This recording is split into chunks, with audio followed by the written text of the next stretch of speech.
ঈদ মোবারক। সবাইকে ঈদের শুভেচ্ছা।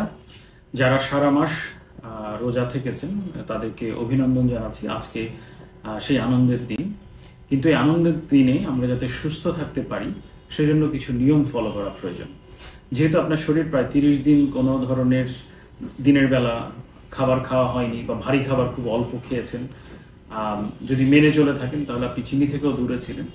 ঈদের দিন কি হয়, আমরা বিভিন্ন জায়গায় বেড়াতে যাই, আত্মীয় স্বজনের বাসায় যাই বা বাইরে খেতে যাই, সব খাবারগুলো কিন্তু ভারী খাবার হয়ে যাচ্ছে। মাংস খাওয়া হচ্ছে, মাছ খাওয়া হচ্ছে, তৈলাক্ত খাবার খাওয়া হচ্ছে, আবার চিনিযুক্ত সেমাই খাওয়া হচ্ছে। এগুলো সবগুলোই আপনার শরীরের জন্য ক্ষতিকর।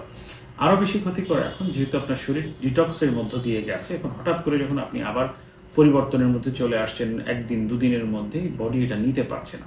সো আপনাকে ধীরে ধীরে অ্যাডজাস্ট হতে হবে। আপনি আপনার খাবারে পর্যাপ্ত পরিমাণ পানি রাখবেন, ডাবের পানি রাখবেন, তাহলে যেতে হবে আপনি ডিহাইড্রেশনে ভুগবেন না। সেকেন্ড হচ্ছে চিনি যতটুকু সম্ভব পুরোপুরি বর্জন করুন।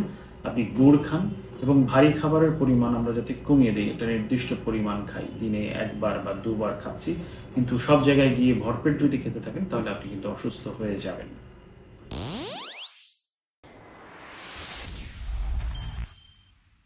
Back in motion.